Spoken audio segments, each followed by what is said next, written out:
it's Nicole. Welcome back to the channel. For today's video, I have the new Holoween collection from Holo Taco. For Halloween 2024, Holo Taco has the new Holoween collection. There are a total of 7 polishes in this release. The Holoween collection is available right now on the Holo Taco website, which of course is linked down in the description box. If you are unaware, select Holo Taco polishes are also sold at Ulta. So I will have Ulta linked in the description box. It should also pop up in the little shopping YouTube thingamajigger in the description box. The polishes featured in today's video were gifted to me by Holo Taco. This video is not sponsored, but thank you very much to the Holo Taco team for gifting me these polishes. In the description box, links to where you can pick these polishes up, the brand's social media pages, my social media pages, and of course timestamps as well. And as always, I'll save all my final thoughts and feelings for the end of the video.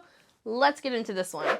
First up, we have Dead Serious, which Holo Taco describes as a multi-chrome formula that shifts from a blackened purple to red. Dead Serious had a pretty good formula. It did not feel overly thick or thin, but this one does not like to be overworked. It was at this moment that she knew. She f***ed up. Thankfully, even though the polish itself does not like to be overworked, I still would say it somehow still manages to be fairly forgiving. I was able to fix that bald spot that I just caused, and I still only needed 2 coats to reach full opacity. I am fairly confident that this is a standard black to red multi-chrome polish. Since the black to red pigment came out, I have generally found that there are a couple of variations on the level of blackness that the pigment has. There is one that is more of like a grayish silver, there's like a bluish one. This is the more purple leaning one. I don't believe Dead Serious has a tinted base. If the base is at all tinted, it's probably going to be either like a grayish or a blackish color. Similar to other black to red multi-chrome polishes, I did find that at very extreme angles, I was getting this orangey goldy kind of color at very extreme angles. Keep an eye towards the tip of my nail here in natural lighting. You'll see that kind of orange glow coming in. While I did swatch Dead Serious in 2 coats, I do think this is going to be a 2 to 3 coater depending on personal preference and your application style. I noticed when I brought this one outside that I could see like a little bit of unevenness towards the tip of my nail as along the sides. Not enough that I'd say that I definitely needed a 3rd coat, but I could have done a 3rd coat. I consider myself a recovered black to red multi-chrome addict. It has been several years since black to red multi-chromes have really wowed me, so I really do wish that this had like some other added component to it to just make it feel a little bit more special. But I also fully acknowledge that a plain black to red multi-chrome is in fact new to the Holo Taco catalog, so you know, since this is a multi-chrome, it is going to be incredibly easy to remove. You can use the soak off method or just scrub it off if you really wanted. This next polish is called Just Vamping, and Holo Taco describes it as a deep eggplant shade in a buildable Crelly formula. So this is the shade that also released a little bit early a few weeks ago. Formula on it was pretty good, however. I was really surprised at how light and pink toned this was on the 1st coat, but I found it built up really nicely for me in 2 coats. Just Vamping, however, was on the thicker side, but I did find that it spread out very easily and self-leveled really nicely as well. I agree with Holo Taco's color description for the shade. It is in fact like a dark eggplant color, like the color of an actual eggplant. While Holo Taco does describe Just Vamping as being a Crelly shade, I don't think on the nail when you build this one up in 2 coats, it doesn't look like a Crelly. I think this looks fantastic for like an opaque cream shade, but for a Crelly, I just wish it had just like a little bit less opacity so you can kind of see that kind of squishiness that it would get from the jelly side of the formula. And I just say that as because like the Crellys are kind of a new formula to Holo Taco, but on the nail, for all intents and purposes, they just look like creams, and I just wish that they didn't. That's my opinion! Just Vamping is not so dark that in low lighting that it will appear black. I did not personally experience any staining when wearing this shade, but I do think it's going to be a potential stainer. This one is fairly pigmented. This next polish is called Simply Deceased, and the brand describes it as a blackened burgundy when cold to a bright red thermal nail polish with red iridescent flakes and scattered holographic. Simply Deceased had a fantastic formula, a bit on the thicker side, but what I expected from a flaky filled thermal nail polish. I was really happy with the level of opacity that I was able to get in both the cold and warm states with this shade in only 2 coats. I really kind of expected it was going to be a solid 3 coater. I usually find thermals that I need 3 coats to get the warm state opaque, but this one was really great for me in only 2 coats. As you can see on the middle of my nail, there is a big honking flaky in there, and it's kind of looking like an eye the longer I look at it. I found the flakies in here are an orangey reddish kind of color. They did not dry down like super texture, just like that typical flaky texture. So one layer of top coat will do you just fine with this one. I did not realize that there was holographic in this shade at all. In my notes, I wrote, I wish there was holographic in here. Looking over my footage in daylight, I feel like I can kind of see some twinkles, but if the brand hadn't described there was holographic in here, I would have thought it was just because I was using my top coat that has holographic stuck to the bottom of it. So I do wish that the holographic was just like a smidge more pronounced. Simply Deceased does dry down with a very dull finish, so you will in fact want glossy top coat to bring life back to the shade.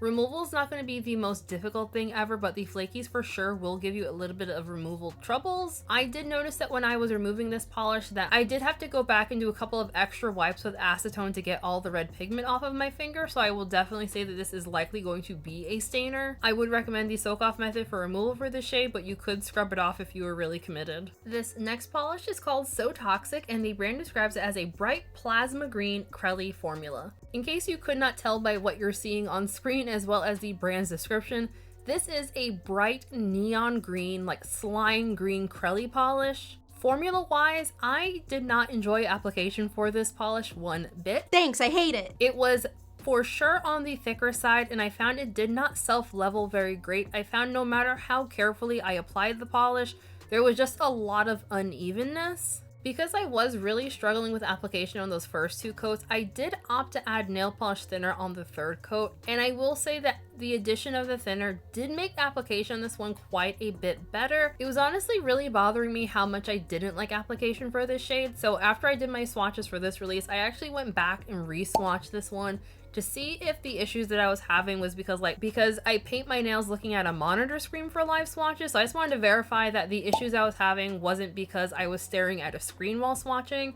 Basically what I've come to the conclusion of for So Toxic, I think you're gonna have like the smoothest possible surface on your nail in order to get this one to apply really, really nicely. So if you have fairly strong ridges in your nails, I would recommend at least 2 layers of a ridge filling base coat to just fill out all your ridges so you have like a really smooth surface. I just gave myself a fill the day I recorded these swatches, and I think there's like a little bit of unevenness on one side of my nail, and I think that was one of the issues that I was having with this polish, that it wasn't like a perfectly smooth surface. I do still think that the formulation on this one is a bit finicky, so if you have any kind of imperfection on your nail, you're gonna have a lot of trouble with this one, I think. And because I haven't said this entire time, if you are new here, neon greens are incredibly difficult to get color accurate for videos and photos. I will reinsert the clip that I did of a lowered exposure that kind of showed the color better, but you're seeing here in the daylight, this is not color accurate at all. It's looking very like bleached neon, and that is not in fact the case. It looks more closer to this, but like a little bit brighter and more intense. Similar to the last Crelly shade, because this is so opaque, when by the time you build it up, it just looks like a cream shade. So again, I really wish they had just like a smidge less opacity so that it actually looks squishy on the nail. So to summarize all of that yapping, I did find that the formulation of this polish was greatly improved with the addition of thinner on it. It was definitely just like a smidge too thick, and I do not think that this is going to be the polish that you're going to want to overwork. I did not personally experience any issues with staining. I will always recommend the soak off method though. Also, this one does dry down a bit dull, so you will want top coat with it. This next polish is called Thirst Trap, and Holotaka describes it as a shiny, bright, blood red metallic microfoil flake formula. Thirst Trap had a fantastic formula. It was a bit on the thicker side, but I found it was the kind of thickness that adds to opacity as opposed to being more difficult to use. I'm fairly confident that this is that new formula that we saw out of the David's Tea collection and a couple other times this year. It's a very beautiful finish, and it's both metallic, but you don't have the issues with brush strokes.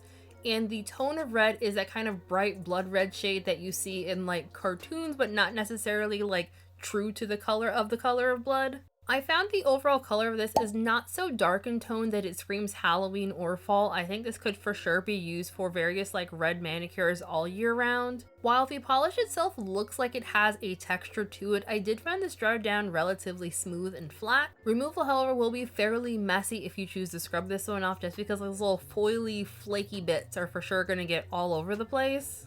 And the final polish in this release is called Trick or Trash. The description that I got from the brand describes this as multicolored foil flakes packed into a near black jelly base. I'm looking over my footage again and I feel like the base was in fact black. I'm not quite sure what near black is, but there is a whole rainbow of flakies in this polish. Trick or Trash had a really great formula. This is going to be a 2 to 3 coater, I think.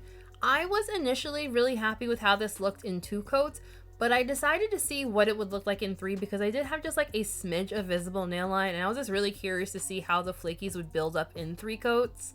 But I don't think you need to do 3 coats if you don't really want to. As someone who is not the biggest lover of black nail polish, you throw rainbows into a black base and I change my tune. I really enjoyed this shade quite a bit. The flakes do not dry down overly textured, very mild textured. I found one layer of top coat seemed to smooth everything out really nicely. And as you're seeing here, this looks absolutely amazing with a matte top coat. I would have really loved to see these flakies in the black thread multi-chrome polish, or just make these flakies into a topper. Trick or Trash is a very busy looking polish, but that is literally my favorite type of nail polish. I want all of the things in my polish. Nothing in here is going to dry down overly textured. Again, one layer of top coat and you're going to be good to go.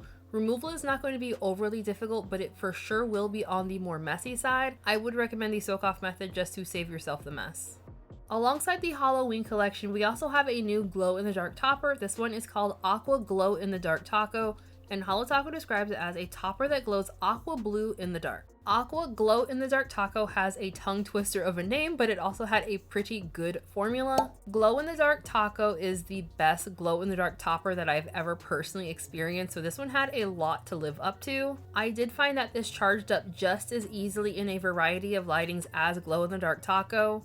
Similar to Glow in the Dark Taco, Holo Taco does recommend you pair this shade with like white or very light colors. It's not going to glow as strongly over colors besides white. And as you can see here, it glows very strongly. I couldn't help myself. I had to compare how this glows in comparison to Glow in the Dark Taco. And I would say that Aqua Glow in the Dark Taco does in fact live up to the hype that is Glow in the Dark Taco. I charge both of these shades with my LED filming light, so you do not need any kind of special lighting to get these to charge up. You can see the longer this clip goes on that the polishes are starting to fade just like a little bit, but they're still very clearly glowing. Since this is a glow in the dark polish, it does dry down to a slightly rubbery kind of finish, so you will definitely want glossy top coat to smooth everything out. Removal is not going to be difficult at all though. Alright, so final thoughts. The color story of this release definitely really screams Halloween. I really like the color story of this release. I, however, am not really a huge fan of the release as itself though. I feel like releasing a Halloween collection at the start of October, it just feels really late to me. And I'm having a hard time getting over that because I feel like for those of you who are like outside of the US waiting for ship times and all that, I feel like by the time these polishes like ship out and get to people, I feel like it's going to be pretty late as far as Halloween manicures go. I feel like for a lot of people have been doing Halloween manicure since like September, and I really wish Holo Taco would switch their Halloween stuff to September. I feel like that would make a lot more sense, especially when you factor in international shipping, because we all know international shipping at the United States right now is kind of a dumpster fire. For the polishes themselves, I do think that the release, like, I feel like this looks cohesive. I like the look of it. I just wish that there was a little bit more going on in here. I feel like the most interesting polish in the collection is the limited edition one for Christine's birthday, and I feel like the other polishes themselves are just like a little bit basic. And I can't remember if this has made it into my other Holo Taco videos where I talk about the Crellies. I really wish that for the Crelly shades Holo Taco keeps doing, I wish they were just like a tiny bit more sheer. I feel like you kind of lose some of like the Crelliness of them when they're able to reach full opacity. And I don't know if this is an unpopular opinion or not, or if this is like a wild take. I really feel like these Crellies are just repackaged creams to say they're like, oh, it's a new finish. It's my opinion! I don't know, that's just my opinion. But I would really like to know from other people. I've talked about this privately with a few people, my feelings on this, but I'd be very curious to know for like you, the enjoyer of Holo Taco nail polish, how do you feel about the Crellies? Are they repackaged creams, or do you really feel these are like a true different formulation? As far as my own personal top picks from this release, unfortunately, it is going to be the one limited edition nail polish, Dead Serious. No. Oh, Simply Deceased. My top pick from this release is going to be Simply Deceased. This is 1000% thermal season in my mind, so like I'm not terribly surprised I was going to pick the thermal from the release. However, I will say though, as someone who does not generally enjoy black nail polish, Trick or Trash was also a very enjoyable polish for me from this release. I would love to know what everyone else thought of this release. Let me know all your thoughts and feelings about the collection. As far as pricing and sale information goes, the Holoween collection is available right now on the Holo website. I am trying really hard to get this video done in time for Saturday, but like I literally got the PR package Thursday afternoon, so I'm trying really hard, guys. Holo polishes are priced between $14 and $16. I will have exact pricing popped up on the screen currently because I'm sure I'll be editing this video still when the collection goes live. And again, the only nail polish from this collection that is truly limited edition is the thermal nail polish. The glow-in-the-dark topper is going to be seasonal, so it will be back next year. And then all the other polishes in this release are not limited edition, so FOMO is fairly low for these polishes. There is a slight limited edition aspect to this collection as there is this nifty little elongated carton. I forgot what they're calling these. It's not a collection box, but like it's a special little carton packaging thing for the season. And I want to say again, I really like Holo doing these. I actually like these more than the collection boxes. Again, that's just my personal opinion, but I like this a lot more than the collection boxes. Also, since you made it to the end of the video, I do want to ask this as like a generalized community question. What is your opinion on when is like the perfect time for a Holoween collection to get released? Personally, I say anything after September 1st is game. I would even purchase a Holoween collection in August. Although to be fair, I would also purchase a Holoween collection in pretty much any month. There's also that factor. Before we end today's video, I do want to give a very special shout out to my channel members, Shenanigans, Story Fans, Renews, of course, all on the screen right now. For those of you who are in the Shenanigan tier or higher, we do have a members only live stream happening this Friday. There's a link for that in the description box. You can click join next to the subscribe button. But if you don't feel like doing that, that's okay too. Just make sure to like this video and comment, you know, your favorite Holoween release of the season. And make sure to hit subscribe if you have not yet already. So just thank you all for joining me for today's video. I hope you enjoyed it. Have a lovely weekend, folks, and I'll see you in the next one. Bye!